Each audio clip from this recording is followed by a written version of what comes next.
ये बात तो हम सब जानते हैं कि आप अपने खानदान का इंतखाब नहीं कर सकते। हर कोई अपने वालिदैन और बहन भाइयों की बातों से कभी ना कभी नाराज हो जाता है। ये इतनी अजीब बात नहीं है जितनी इस वीडियो में मौजूद फैमिलीज में है। आज हम आपको दुनिया की गैर मामूली फैमिलीज दिखाने वाले हैं। इनमें एक ऐसी फैमिली है जिसके पास कोई माल नहीं है, एक ऐसी फैमिली है जिसके पास कोई उसूल नहीं है, और एक ऐसी फैमिली जो इंतहाई खतरनाक है। तो जानने के लिए गुड टू नो देखते रहें। और अगर आप किसी ऐसे खानदान को जानते हैं तो हमें कमेंट्स में बताएं। शुरुआत इंग्लैंड के हेडन ब्रिज से रॉन्सली फैमिली से करते हैं, जो वहां के टेलीविजन पर इंग्लैंड के जंगली फैमिली की तौर पर मशहूर हुए। देखने में माँ जेमा, फादर लेविस और उनके 7 बच्चे नॉर्मल नजर आते हैं, लेकिन रॉन्सली की जिंदगी एक आम जिंदगी नहीं है। बच्चों के लिए सिर्फ 2 रूल्स हैं, उन्हें झूठ नहीं बोलना चाहिए और उन्हें एक दूसरे को तकलीफ नहीं देना चाहिए। इसके अलावा वालिदैन अपने बच्चों के लिए कोई रूल नहीं बनाते। उनके बच्चों में से सबसे छोटा 1 साल का और सबसे बड़ा 13 साल का है, और यकीनन बच्चे इसका पूरा फायदा उठाते हैं, जैसा कि बच्चे अपने बाल जैसे चाहें रख सकते हैं, दिन और रात के किसी भी वक्त जो भी खाना चाहें खा सकते हैं। अपार्टमेंट के गिर्द चढ़ना और ऊंची आवाज में म्यूजिक बजाना। जब दूसरे बच्चों को स्कूल जाना पड़ता है, रॉन्सली फैमिली के बच्चे पार्क में खेल सकते हैं, उनके वालिदैन उन्हें घर पर पढ़ाते हैं। इस फैमिली में कोई रूल्स नहीं है। इसका मतलब ये नहीं है कि बच्चों को नज़रअंदाज किया जाता है, बल्कि इसके बरक्स पेरेंट्स को यकीन है कि उनके बच्चे सही फैसले करेंगे अगर उन्हें फैसला करने की इजाज़त दी जाए। और जब कुछ बच्चों ने फैसला किया कि वो स्कूल जाएंगे, तो यकीनन उन्हें भी ऐसा करने की इजाज़त दे दी गई। एक ऐसी फैमिली के साथ कंटिन्यू करते हैं जिसके मेंबर्स ज़रूरत से ज़्यादा एक दूसरे से जुड़े हुए हैं।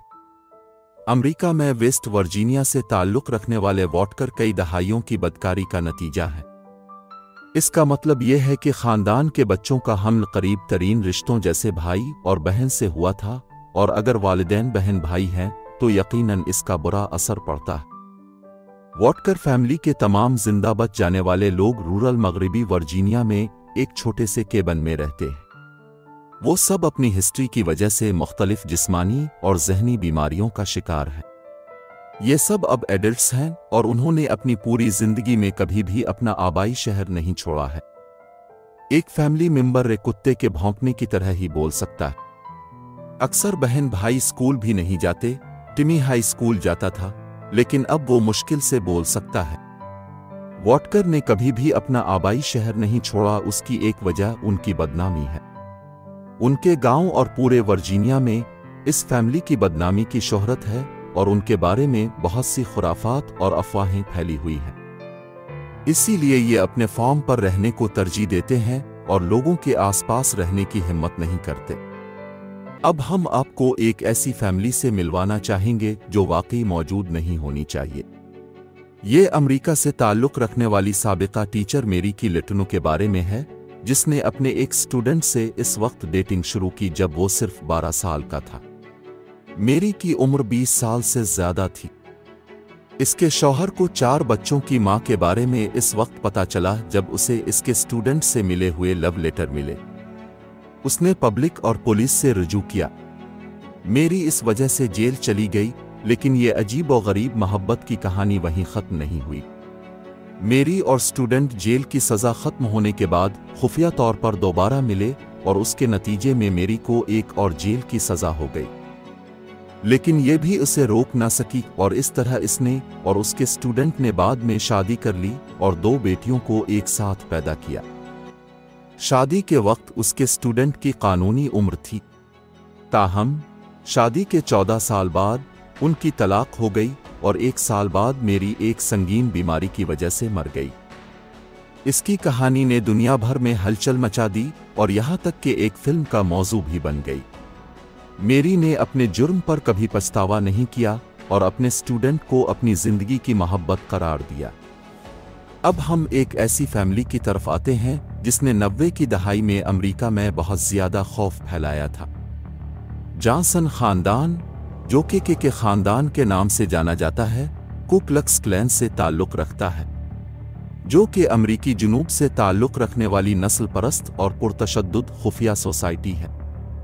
इस फैमिली के ग्रैंड पेरेंट्स भी कबीले के रुकन थे और अब इस खानदान के बच्चे, जिनकी उम्रें सिर्फ 10 और 2 साल हैं, इस इंतहाई मुतनाज़ा एसोसिएशन के रुकन हैं। इस एसोसिएशन के अरकान आमतौर पर ज़मीन के नीचे होते हैं, लेकिन ये अजीब तब हुआ जब इस फैमिली के लोग जेरी अस्रिंगर के इस वक्त के मशहूर टॉक शो में आ गए और अपना तारुफ कराया।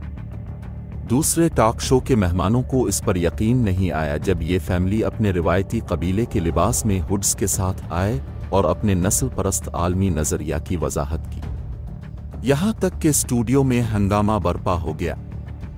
ना तो होस्ट और ना ही नाजरीन समझ सके कि कोई अपने बच्चों की इस तरह परवरिश कैसे कर सकते हैं, और उसका ख़ास तौर पर वालिदा पर इल्ज़ाम लगाया गया। खुशकिस्मती से 90 की दहाई के बहुत से ताल्लुक़ ख़त्म हो चुके हैं और कहा जाता है कि जॉनसन फैमिली के अफराद को रिहैब प्रोग्राम में दाखिल किया गया है। अब हम एक अमीर फैमिली की तरफ आते हैं जिसने सब कुछ एक कार्ड पर डाल दिया है और अब अपने ख्वाब को जी रहे हैं। नीदरलैंड से ताल्लुक़ रखने वाले टाई आर्टस, जो फादर और मदर, दीदी और रोमेन और बेटियां जूली, जोना और जैसा पर मुश्तमिल है। टाई आर्टस को बिटकॉइन फैमिली के नाम से भी जाना जाता है। फादर बरसों पहले जान गया था कि क्रिप्टो करेंसी बिटकॉइन कितनी कीमती हो सकती है, और इसलिए इसने फैसला किया कि हर चीज को सेल करके क्रिप्टो में इन्वेस्टमेंट की जाए।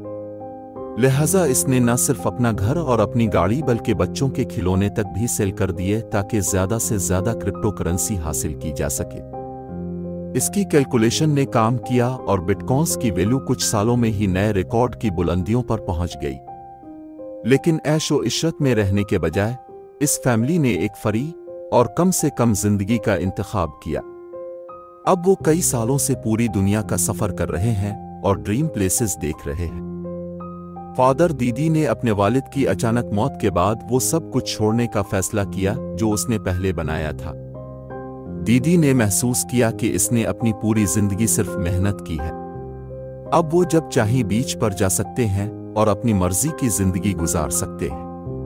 वो अपने यूट्यूब चैनल पर बिटकॉइन फैमिली के तौर पर अपनी जिंदगी दिखाते हैं। अब एक ऐसी फैमिली की बात करते हैं जो खुद को नेचरिस्ट फैमिली के तौर पर बयान करते हैं। एक मैरिड कपल एना और स्टीव को हॉलीडेज पे नेकेड रहना इतना पसंद आया कि उन्होंने अपने दोनों बेटों के साथ स्पेन में नेकेड जिंदगी गुजारने का फैसला किया।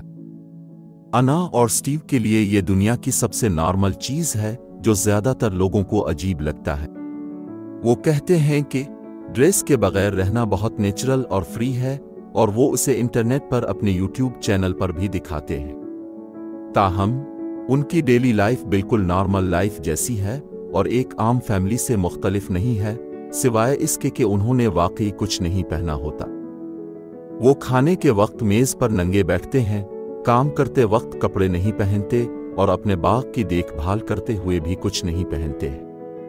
वो अपने घर और बाग के बाहर, एना, स्टीव और उनके बेटे कपड़े नहीं पहनते और अपने आसपास नेचर को तलाश करना पसंद करते हैं। आखिर में एक क्रिमिनल फैमिली के बारे में बताते हैं जो रूस से ताल्लुक़ रखने वाली अनीसा तरुरदफा और उसके शौहर रोमन पोडकोपाफ है, जिन्होंने 2007 और 2013 के दरमियान अपनी बेटियों विक्टोरिया और अनास्तासिया के साथ मिलकर क्राइम्स किए।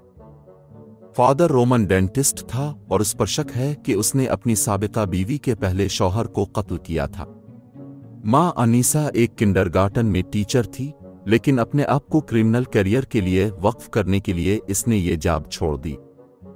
इस कपल को उनकी 2 बेटियां सपोर्ट करती हैं, जिनमें से एक पर अपने शौहर को कत्ल करने का इल्जाम है, और उसका शौहर सरगेई भी मुलव्वस था, जो एक पुलिस अफसर के तौर पर काम करता था और इस तरह उनको इंफॉर्मेशन देने में कामयाब रहा।